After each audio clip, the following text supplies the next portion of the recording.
அன்புள்ள சகோதரிகளே, உங்களுடைய வீடுகளை நீங்கள் சுத்தமாக வைத்துக் கொள்ள வேண்டும். இந்த வீட்டை கட்டி எழுப்புவதில் பெண்களுக்கு இருக்கிற பெரிய ஒரு பங்கு என்னென்றால், உங்களுடைய வீடுகளை நீங்கள் சுத்தமாக வைத்துக் கொள்ள வேண்டும். இந்த சுத்தம் என்பது இரண்டு வகைப்படும். ஒன்று பிசிக்கலான சுத்தம், நஜிஸ்களில் இருந்து அருவருக்கத்தக்க விஷயங்களில் இருந்து வீட்டை சுத்தமாக வைத்துக் கொள்வது. ரசூலுல்லாஹி அலைஹி வஸல்லம் அவர்கள் சொல்கிறார்கள், நظிஃபு அஃப்னியதகும் வலா துஷப்பிஹுல் யஹூத். உங்களுடைய முற்றங்களை சுத்தமாக வைத்துக் கொள்ளுங்கள், யூதர்களுக்கு நீங்கள் ஒப்பாகாதீர்கள். அப்ப நம்முடைய வீட்டை நம்ம இப்படி பிசிக்கலான முறையில் சுத்தமாகவும் அழகாகவும் வைத்துக் கொள்ள வேண்டும். இன்னல்லாஹ ஜமீலுன் யுஹிப்புல் ஜமால்.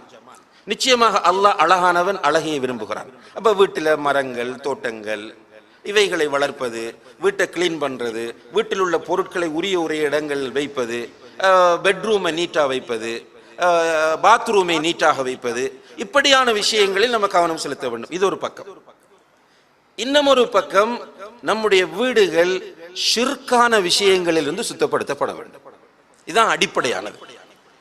நிறைய வீடுகள் ஷிர்கின் அடிப்படையிலே கட்டி எழுப்பப்படுவதை பார்க்கிறோம்.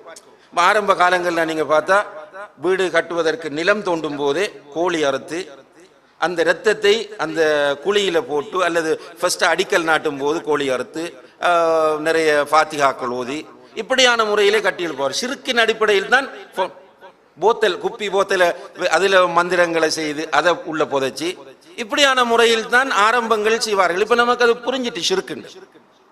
இருந்தாலும் நம்ம ஏனையவர்களுக்கு இந்த மெசேஜை கொண்டு போய் சேர்க்க வேண்டும். வீடு தௌஹீதின் அடிப்படையில் கட்டி எழுப்பப்பட வேண்டும். பிஸ்மில்லாவோடு வீடு ஆரம்பிக்கப்பட வேண்டும். துஆவோடு, அதாவது துஆண்ட அல்லாஹ் கிட்ட நம்ம துஆ கேட்க வேண்டும். அல்லாஹும்ம இன்னி அஸ்அலுக கைரஹா வ கைரஹு வ கைர மா ஜபில்தஹு அலைஹி. யா அல்லாஹ், இந்த வீட்டில் உள்ள நன்மைகளை உன்னிடம் கேட்கிறேன். இப்படி நம்ம வீட்டை நல்ல முறையில் அமைக்க வேண்டும். வீட்டுக்குள் ஷைத்தான் வராமல் வீட்டை பாதுகாக்க வேண்டும். இப்ப நிறைய வீடுகளுக்குள்ள நீங்க போனால் இப்போதும் பார்க்கலாம், ஒவ்வொரு மூலையிலையும் சின்ன சின்ன பாட்டில்ஸ் தொங்கும். சில வீடுகள்ல இந்த தகட்டில ஏதாவது எழுதி முன்னுக்கு அடித்து வைத்திருப்பாங்க, என்ட்ரன்ஸ்லயே போட்டு வச்சிருப்பாங்க. சில வீடுகளுக்குள்ள போனால் பெருசா ஃப்ரேம் பண்ணி தொங்க வச்சிருப்பாங்க. என்னன்னு பார்த்தா எல்லாமே ஷிர்கான வாசகங்களாக இருக்கும். இந்த ஷிர்கான ஒரு வீட்டில் வாழ்வது ஹராமாகிவிடும்.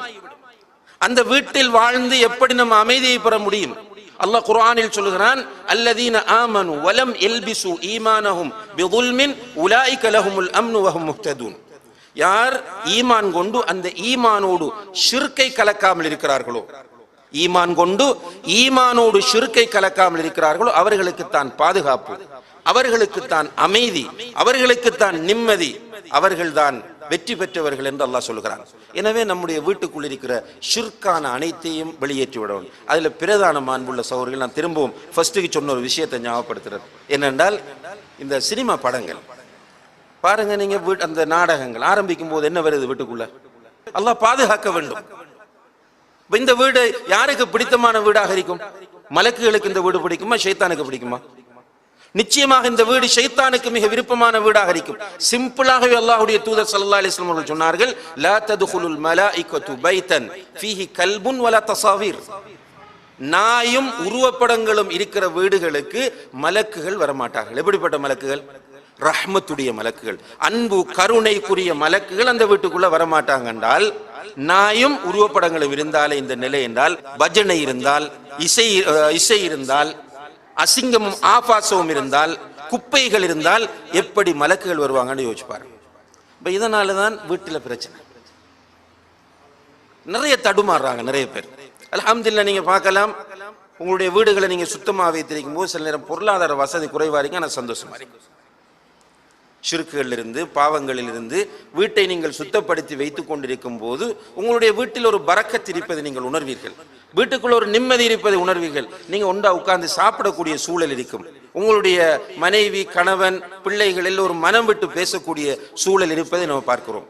எனவே அன்புள்ள தாய்மார்களே, சகோதரிகளே, நம்முடைய வீட்டை கண்டிப்பாக நாம் ஷிர்க்கிலிருந்தும், பித்அத்திலிருந்தும், பாவங்களிலிருந்தும், அசுத்தமான காரியங்களிலிருந்தும் சுத்தமாக வைத்துக் கொள்வது நம்முடைய கடமை என்பதை பெண்கள் நீங்கள் புரிந்து கொள்ள வேண்டும். அதே போன்று சொல்லுவார்கள், அல் உம்மு மദ്രസத்துன். ஒரு தாய் ஒரு பாடசாலை, ஒரு தாய் ஒரு ஸ்கூல். இன்னும் நாம் சொல்வதாக இருந்தால், ஒரு தாய் தான் ஒரு மாணவனின் முதல் ஆசிரியை, முதல் பள்ளிக்கூடம். இப்ப நீங்கள் தாய்மார்களே நல்ல டீச்சர்ஸாக நீங்கள் மாற வேண்டும், நல்ல முஅல்லிமாக்களாக நல்ல முதர்ரிசாக்களாக நீங்கள் மாற வேண்டும். இப்ப நீங்க நல்ல முதர்ரிசாவாக நீங்க ஊருக்காக தேவையில்லை, சமூகத்துக்காக தேவையில்லை. நீங்க வீட்டுக்குள்ள ஒவ்வொருவரும் உங்களுடைய வீட்டுக்குள் நீங்கள் ஒரு நல்ல ஆசிரியராக இருந்தால் அல்ஹம்துலில்லாஹ் சமூகத்துக்குள்ள வரக்கூடிய பிரஜைகள் எல்லாம் நல்ல பிரஜைகளாக வருவார்கள். இப்ப நீங்கள் நல்ல ஆசிரியராக வர வேண்டும் என்றால் உங்களுக்கு நாலேஜ் வேண்டும். முதலாவது பெண்களுக்கு குர்ஆன் ஓத தெரிய வேண்டும். அதிலும் குர்ஆனை அல்லாஹ் எப்படி சொல்றான், வரத்திலில் குர்ஆன தர்தீலா, அருளப்பட்டு சரியான முறையில் குர்ஆனை ஓத வேண்டும். அதுக்கு சில தஜ்வீத் சட்டங்கள் ஒழுங்குகள் இருக்கு. அந்த ஒழுங்குகள் சட்டங்களை பேணிய நிலையில் குர்ஆனை நீங்க ஓத பழக வேண்டும். அல்ஹம்துலில்லாஹ் இன்றைக்கு வாய்ப்பு இருக்கிறது. கொஞ்ச காலத்துக்கு முதல் நீங்கள் பார்த்தால் குர்ஆன் ஓதி கொடுக்கிற யார் என்று பார்க்கும்போது கொஞ்சம் லெப்பைகள் ஆலிம்கள் இப்படிதான் இருந்தாங்க. ஹசரத்னு சொல்லுவாங்க, அவர் ஓதி இருக்க மாட்டார், ஓதி கொடுத்துட்டு இருந்தார். ஆனா இன்றைக்கு அல்ஹம்துலில்லாஹ் உங்களோட வீட்டுக்குள்ளேயே மௌலவியா, உங்களோட வீட்டுக்குள்ளேயே மௌலவி. நான் நிறைய பேரிடத்தில் கேட்பது என்னென்றால், அவர்களுடைய பிள்ளை வெளியாகி வந்ததும் பள்ளிவாசலில் பயான் பண்ண வேண்டும், இஜ்திமாவில் பேச வேண்டும், மிம்பரில் ஏறி ஹுத்பா ஓத வேண்டும் என்கிற ஆசை நிறைய பெற்றோருக்கு வந்து விடுகிறது. அல்ஹம்துலில்லாஹ். ஆனால் அந்த பெற்றோருக்கு ஒரு ஆசை வரவில்லை, என்னுடைய மகனிடத்தில் நான் குர்ஆனை கற்றுக்கொள்ள வேண்டும், என்னுடைய மகனிடத்தில் என்னுடைய மகளிடத்தில் நான் தௌஹீதை கற்றுக்கொள்ள வேண்டும், என்னுடைய பிள்ளையிடத்தில் நான் அகீதாவை கற்றுக்கொள்ள வேண்டும், என்னுடைய பிள்ளையிடத்தில் நான் துஆவை கற்றுக்கொள்ள வேண்டும் என்கிற ஆசை நிறைய பெற்றோருக்கு வருவதில்லை. நிறைய பேர் அல்ஹம்துலில்லாஹ் இருக்கிறாங்க, அல்லாஹ்வுக்காக மார்க்கத்திற்காக பிள்ளைகள் விடுறவங்க. இன்னும் சிலர் என்னன்னா இந்த பிள்ளையும் ஓதுன இந்த பிள்ளையும் மௌலவி, இப்படி சொல்லியே காலம் போகுது. வாப்பாக்கு ஒது செய்ய தெரியாது, உம்மாக்கு கடமையான குளிப்பை சுன்ன அடிப்படையில் நிறைவேற்ற தெரியாது, வீட்டில் உள்ள நிறைய பேருக்கு குர்ஆன் ஓத தெரியாது. ஆனா மகன் ஃபேமஸான தாய், இன்னா லில்லாஹி வ இன்னா இலைஹி ராஜிஊன். மகன் பேச வந்த லட்சக்கணக்கானாக்கள் ஆயிரக்கணக்கானாக்கள் மகனுடைய பயானை கேட்டு உட்கார்றாங்க. நம்ம பெருமைப்படுறோம், இந்த மகன் பயானுக்கு. உங்களுக்கு ஓத தெரியாது என்றால் என்ன மகன் அவர்?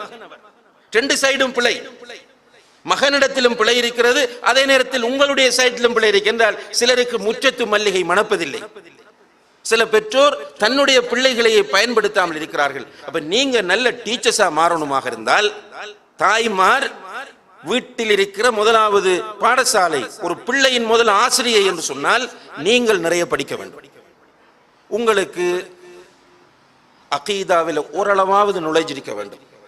அகீதாண்டா கொள்கை சம்பந்தமா, உங்களுக்கு இபாதத் சம்பந்தமான ஓரளவாவது நுழைஞ்சிருக்கும். என்ன உங்களோட பிள்ளை உங்களை பார்த்து தான் தொலைப்போகுது. இப்போ நம்ம நிறைய தர்பியா புரோகிராங்கள் ஆண்கள்கிட்ட தான் பெண்கள்கிட்ட தான் எப்படி தொழுறீங்கன்னு கேட்டால் சும்மா ஆரம்பத்தில் பழைய முறையெல்லாம் தொழுது. இந்த நம்ம குர்ஆன் சுன்னா அடிப்படையில் தொழுகை, நபி வழியில் தொழுகைலாம் இது ஒரு சின்ன டீம் தான். ஒப்பீட்டு ரீதியில் நீங்கள் நிஸ்பியன் பார்த்தால் மிச்சம் குறைவானவங்க தான் இந்த இதுகளை பார்த்து படித்து தொழுறவங்க. தௌஹீதுக்கு வந்திருப்பாங்க. ஆனால் தொழக்கூடிய முறையை கேட்டால் என்ன முறையில் தொழுறீங்கன்னு கேட்டால் அவர்கள் சின்ன பருவத்தில் உம்மா வாப்பா பார்த்த முறையில் தான் தொழுதுட்டு இருக்கிறாங்க.